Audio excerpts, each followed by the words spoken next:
Sometimes in life you can trust people, sometimes you can be so kind to people, but not knowing that the same people who you are kind to will be the people who will make you cry in the next minute. So now, heavily pregnant woman approaches me and she decides to just check everything that I had.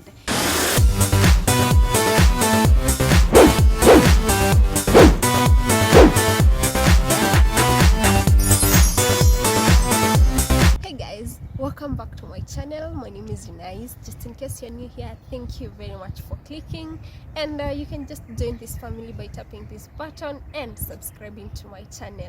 Actually, right now we are at 700 subscribers, and many of you have been inboxing me on my Instagram page asking me, you Nice, where are you? Why are you not uploading anything?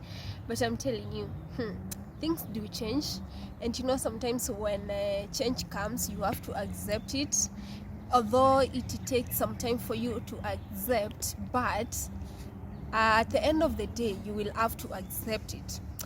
So guys, this is what happened. It was a Saturday morning. I wake up, I dress up for work, and I say, today it's a good day. It seems to be a good day, and I am happy.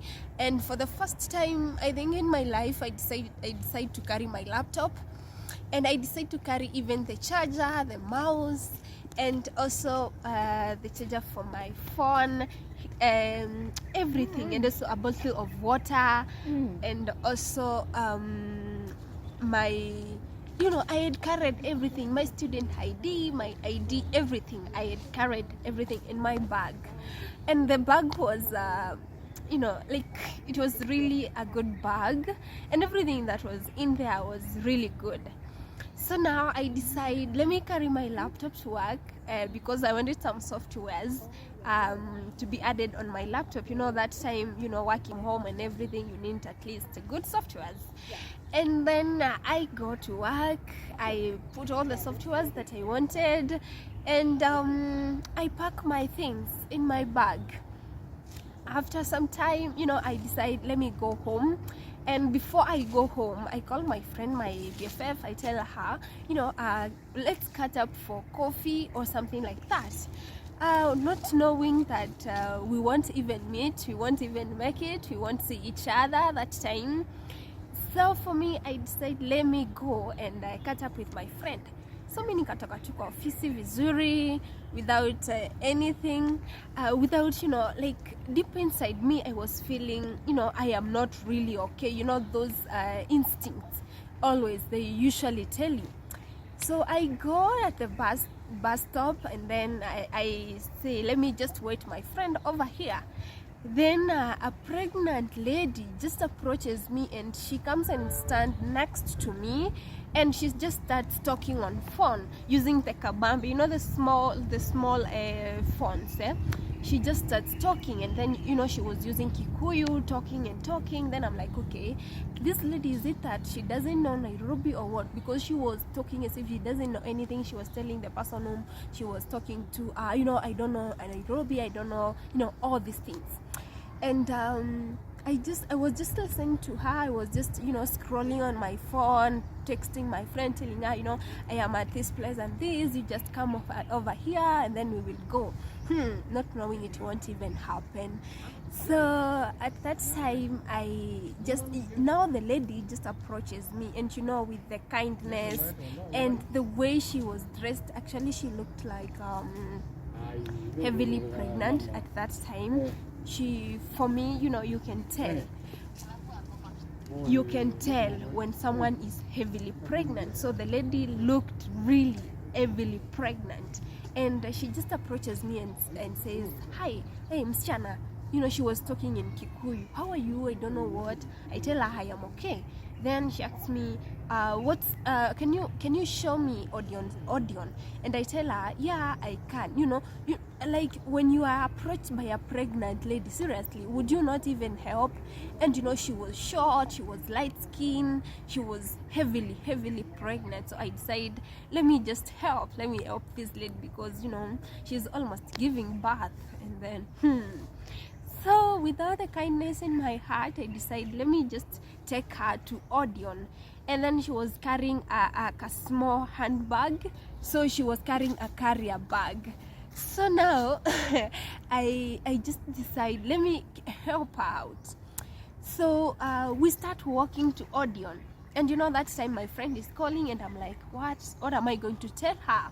Because I need to help this lady. She is pregnant and she looks like she's gonna even give birth in the next minute.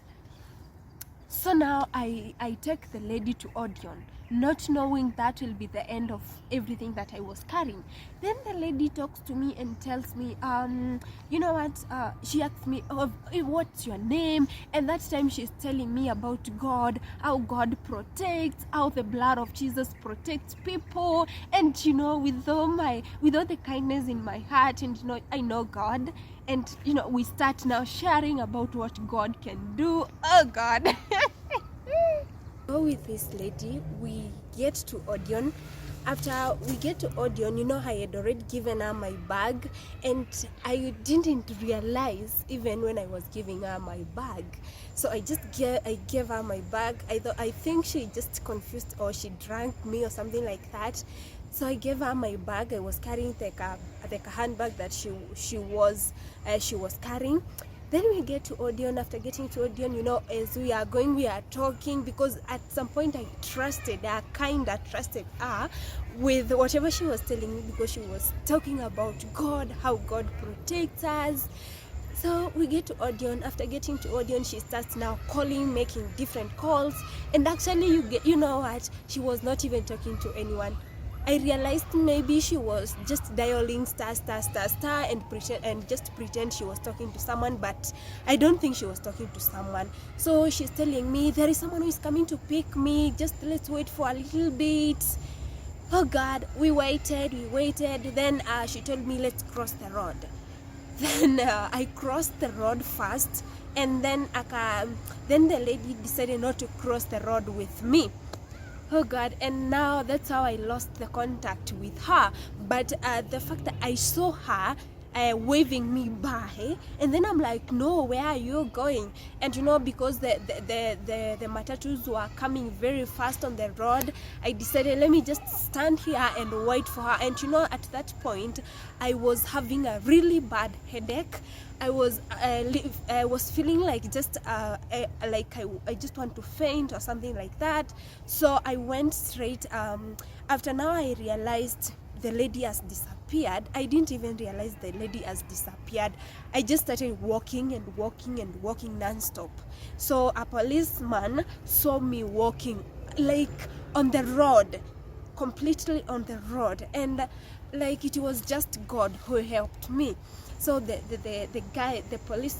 police just saw me, and then he just came and took me off the road. And then he starts asking me, madam, what's wrong, what's happening, what's not happening, you know.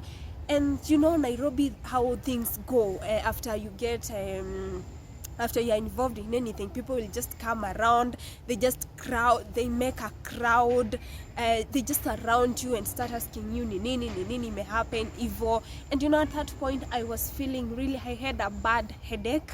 I didn't even realize where I was. So the police guy took me just out. He took me just from the road, and then took me somewhere, nikakaa chini. Then Nairobians wakakuja, they surrounded me, like, you know, they surrounded me until I was not even breathing well, because I have headache, I feel like fainting, I don't know what's happening with my life.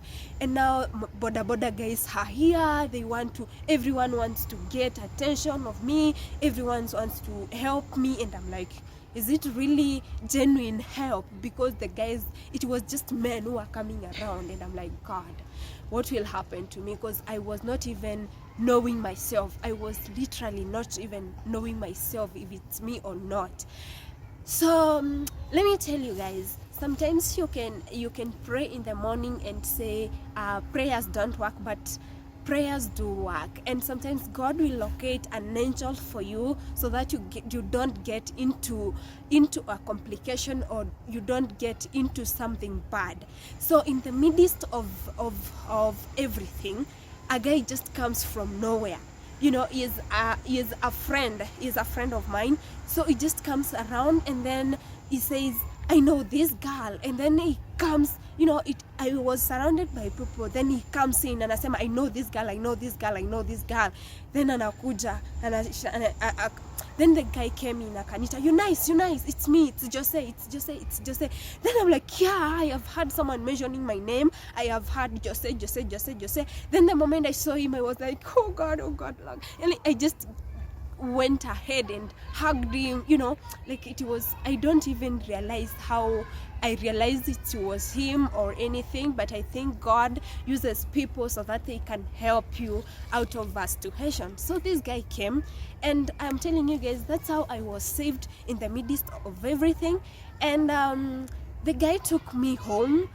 He took me home. He got a Uber. We went home. You know, that time I was crying. I was having a headache. You know, like literally, it was really a bad thing that I experienced. I'm telling you, like I was crying like a kid because everything there, the laptop, the phone, yani hakuna kitu ilikuwa imemaliza even a year. Everything like was completely new. Even in everything, my ID, money, laptop, my phone, everything disappeared, and everything even that I had even filmed disappeared. And that's why, guys, I disappeared from YouTube.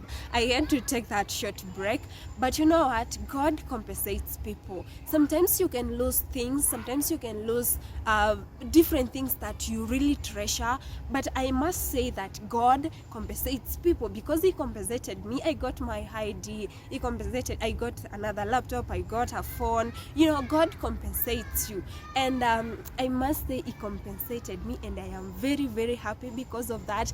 But now that I am back on YouTube, let's do this. Let's continue subscribing to my channel. Let's continue being here. And now I am back because, you know, I have everything, and that's what has happened in my life in the last 2 months that I have not been on YouTube.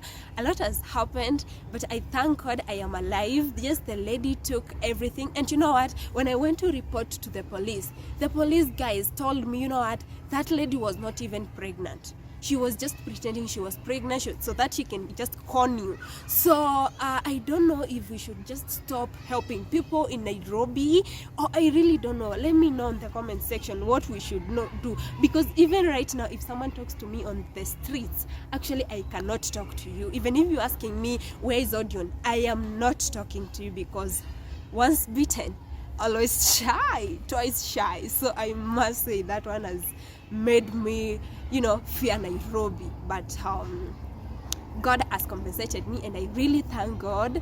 He has, you know, he has been there for me, and also my family, my friends, you know, all those people who came to help me. You know, I really thank you guys. Thank you very much. And until next time, don't forget to subscribe, don't forget to keep positive vibes, and I will see you in my next vlog.